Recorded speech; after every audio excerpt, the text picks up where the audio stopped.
Agora vamos ver, examinar como investigar irritação de meninge e como investigar dor na região lombosacra, compressão de raiz nervosa, as radicopatias lombosacras. Então vamos fazer a análise dessas possibilidades. Irritação das meninges é um quadro que geralmente a gente vem logo na lembrança, questão de meningite, e fazer movimentos na tentativa de encontrar que produz a dor ao fazer, né? Bem, na irritação das meninges, que o cérebro tem uma meninge inflamada, ela pode ser infecciosa, por um vírus, uma bactéria, um fungo, pode ser traumática, pode ser a presença de sangue que está presente, uma hemorragia subaracnoide, por exemplo. Então, pode ser química após uma punção e a administração de um medicamento, que pode ser um quimioterápico, pode ser um anestésico e produzir o quadro, ou seja, uma dor na região meníngea, uma cefaleia intensa, e que vai dar alguma dificuldade de mobilização do pescoço. Então, vamos examinar o paciente com essas queixas, né? Por favor, ficar deitado. Bem, o paciente chega para ser examinado, se queixando de dor de cabeça, se queixando de febre, ou se queixando de vômito.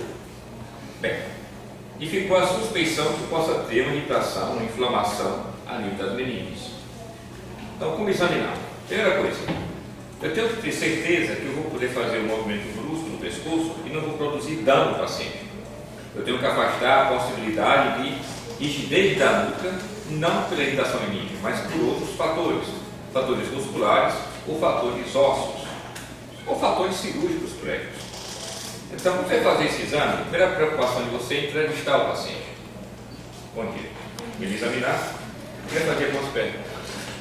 Você já fez alguma cirurgia na sua coluna cervical? Não. Você já levou algum trauma recente, alguma pancada no pescoço ultimamente, nos últimos dias? Não. Você já teve alguma doença reumática, dores nas juntas? Não. Se fosse um paciente idoso, nessa situação, você poderia também investigar a possibilidade de Parkinson. Os parkinsonianos são pratistas de rigidez, ficar rígido. Então, você fazer um movimento brusco do pescoço, um paciente rígido, não é apropriado. Pode dar um falso positivo. Bem, já que você não tem história, o que é que a gente vai poder fazer agora? Pedir para o paciente mobilizar o pescoço. Tira a cabeça para o lado direito, agora para o lado esquerdo. Tem que colocar a cabeça para frente, fazer uma flexão disso. Então, de forma passiva, a paciente fez a mobilidade. Com isso, nós temos a certeza, a garantia que ela não tem uma lesão, que as vértebras estejam fusionadas. Porque caso tivesse, ela teria dificuldade dessa mobilização.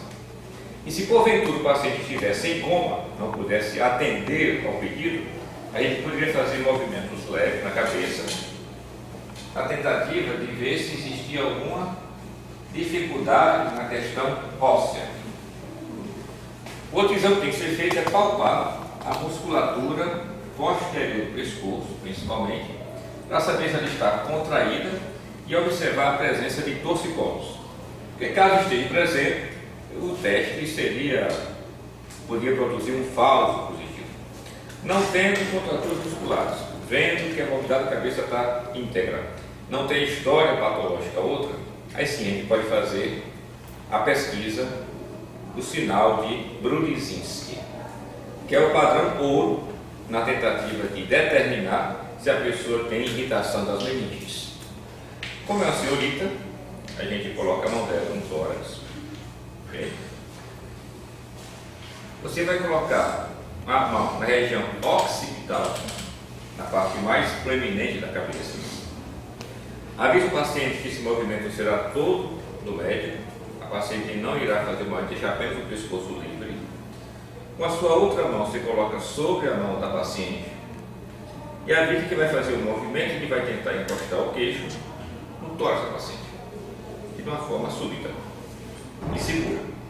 Quando faz esse movimento, nós iremos observar as pernas do paciente. Porque se por acaso, ao fazer esse movimento, a paciente faça uma flexão dos joelhos, significa o quê? Que o sinal de Brudzinski está presente. E por que ela faria essa flexão dos joelhos quando eu faço esse movimento de flexão da região cervical? É uma posição de atálgica, né? Posição atálgica, para aliviar a dor.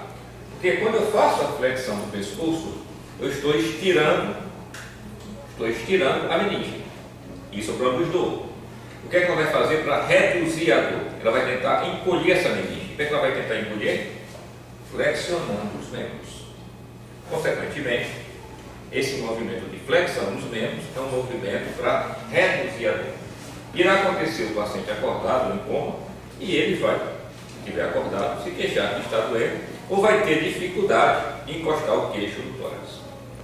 Então, se você tem um Brudzinski presente, você tem um sinal em que você tem, de forma clara, que você tem irritação das meninges, já que você afastou outras possibilidades de dor do exame anterior.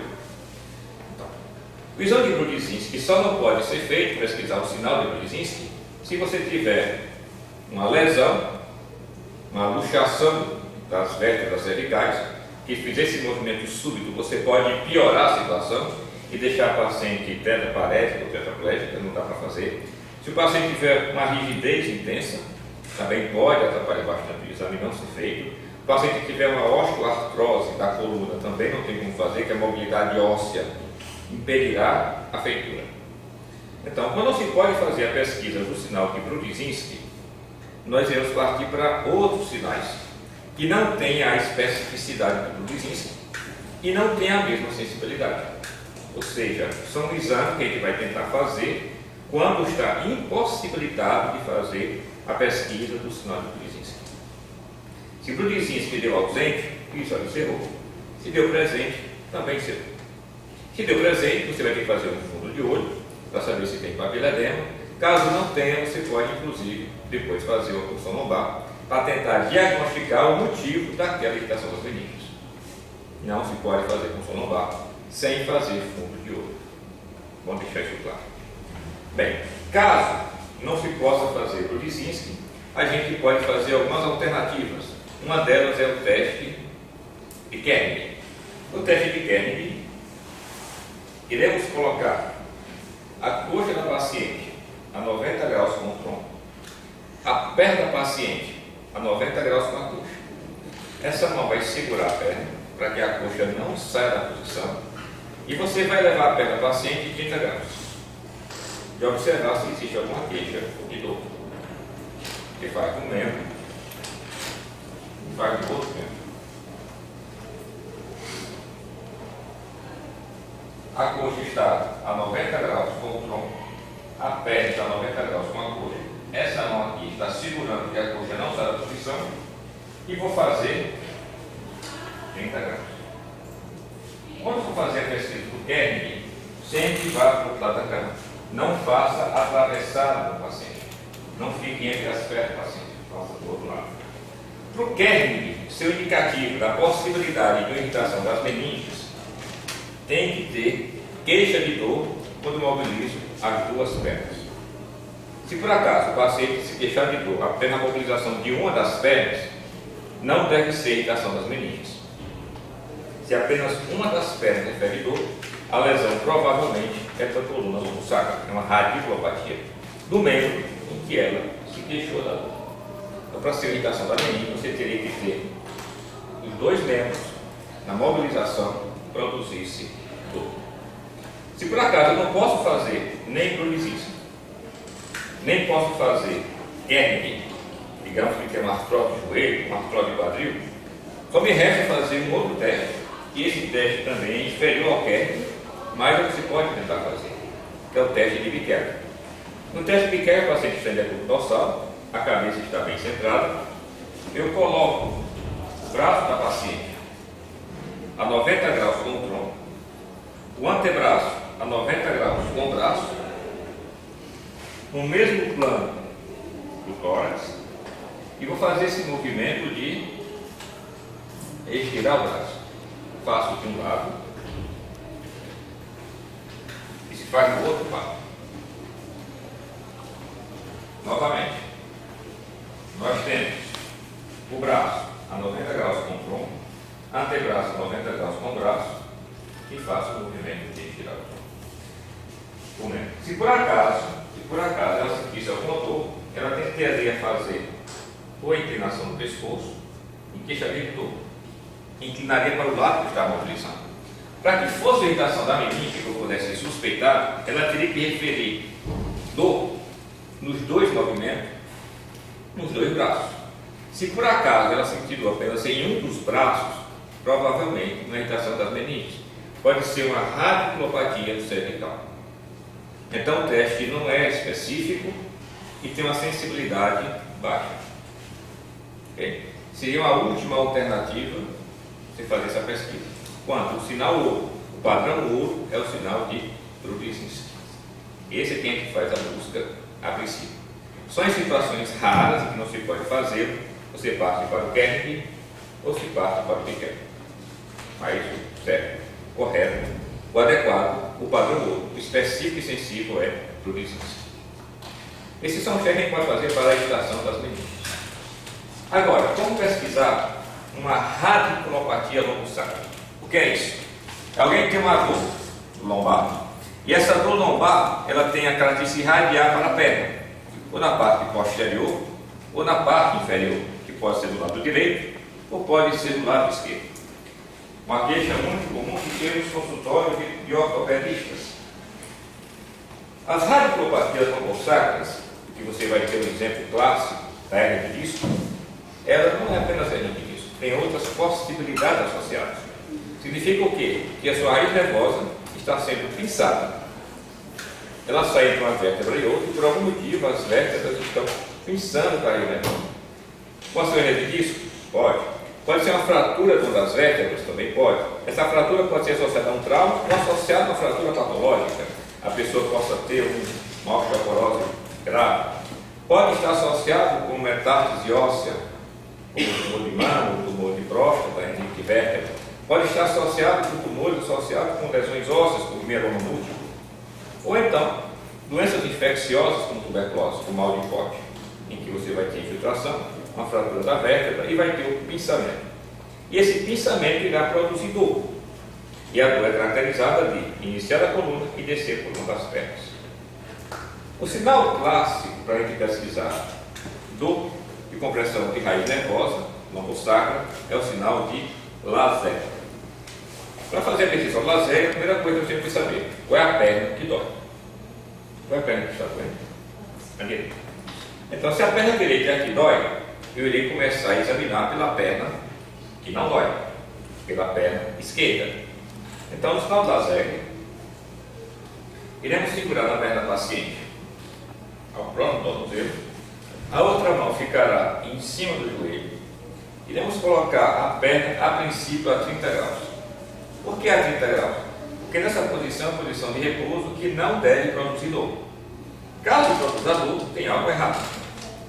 Tem algo errado. Será que é uma simulação? Bem, com 30 graus no centro do corpo, você vai levar a perna agora a 70 graus. Veja que eu fiz o teste, mas eu fiz o teste na perna que não dói, é verdade? Mas eu poderia fazer esse teste e a dor ser reproduzida na perna direita que está se queixando de dor.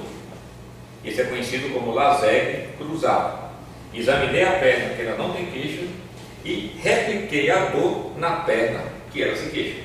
Eu reproduzi aquela dor que ela sente na coluna dorsal e que desce pela perna. O laser cruzado significa que a lesão que você tem de compressão de raiz nervosa é severa. Tanto é que cruzou com esse movimento. Fiz o laser na perna que não se queixa de dor e foi ausente. Agora eu vou examinar a perna que se queixa. Ao examinar a perna que se queixa, é a mesma coisa.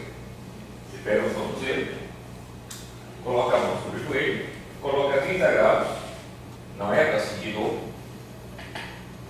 e eleva a 70. Ou seja, apesar dela se queixar de dor na perna direita, quando eu fiz o teste laser, eu não consegui reproduzir a dor. Não houve queixa paciente. Significa que ela não tem compressão de raiz nervosa? Não, não significa isso. Ela pode ter uma compressão de raiz nervosa leve, pequena, em que eu vou ter que sensibilizar o teste, ter que fazer um laser sensibilizado na tentativa de localizar, ou precisar, ou repetir a dor que ela sente. No teste laser sensibilizado é conhecido como manobra ou pesquisa de Dragão. O professor Dragão, ele alterou um pouco o teste de Lasagne, que ele faz o seguinte: ele faz uma dorsiflexão forçada do pé. Para que essa dorsiflexão forçada do pé, a tentativa é de estirar o máximo possível daquela raiz nervosa. Uma dorsiflexão forçada, a outra mão sobre o joelho, também a 30 graus, e eleva a 70. Começa pela perna que ela não se queixa de dor, e em seguida faz a manobra na perna que ela se queixa de dor. Você faz uma dorsiflexão forçada, coloca a 30 graus e eleva a 70. Se a lesão for leve, uma lesão pequena, você pode detectar com essa manobra.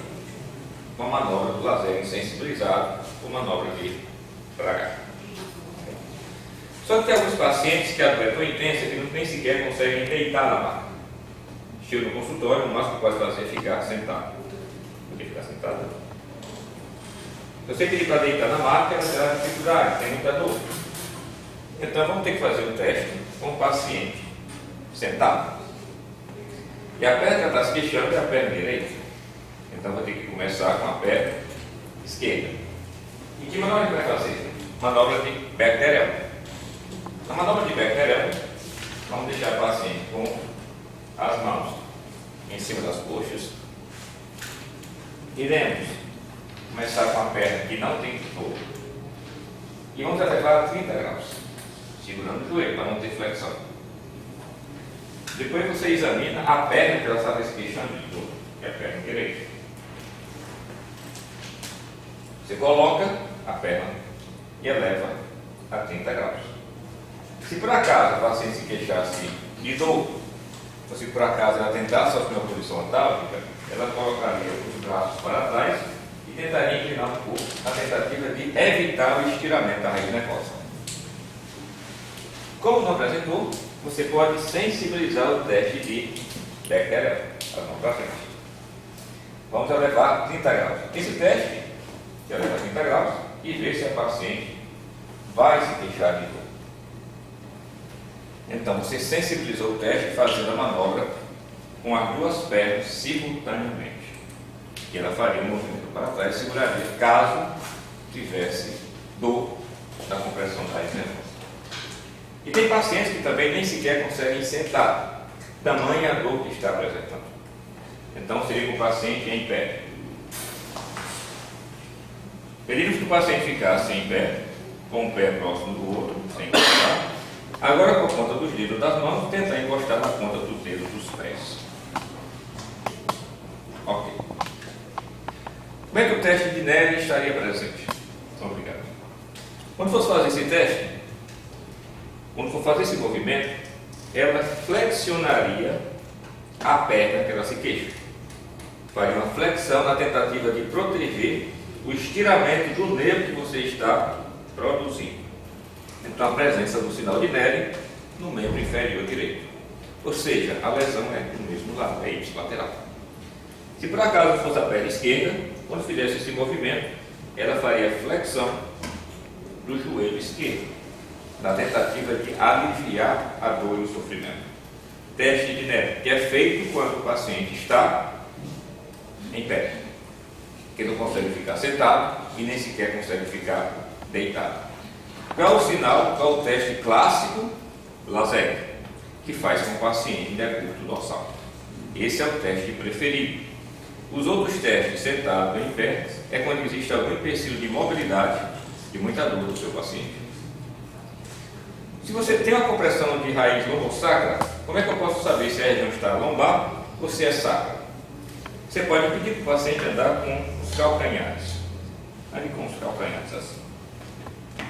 Ok, obrigado. Se ela consegue andar com os calcanhares, significa que L4 deve estar íntegra. Porque se L4 não estivesse íntegro, quando ela fosse andar, o lado do acometimento do lateral direito, ela não conseguiria ficar calcanhar. E como é que eu vou saber se a lesão possa ser sacra? Eu posso testar S1 e pedir que ela ande de ponta de pé, como uma bailarina, né? Se ela consegue andar de ponta de pé, significa que existe uma integridade de S1. Se ela tivesse uma lesão de S1, região sacra, nessa dor, se ela fosse andar de ponta de pé, o lado que está cometido ela teria muita dificuldade ou não faria. A forma de você evitar a região lombar, região sacra. Então essas são as manobras para pesquisar a irritação das meninges e manobra para pesquisar radicopatias lombosacras. Que para a gente possa fazer um diagnóstico. Diagnóstico de irritação do meninge, radiculopatia lombosacra. Agora, qual é a etiologia dessa irritação menina da radiculopatia lombosacra? Necessita de outros exames para poder dar o diagnóstico etiológico. Obrigado.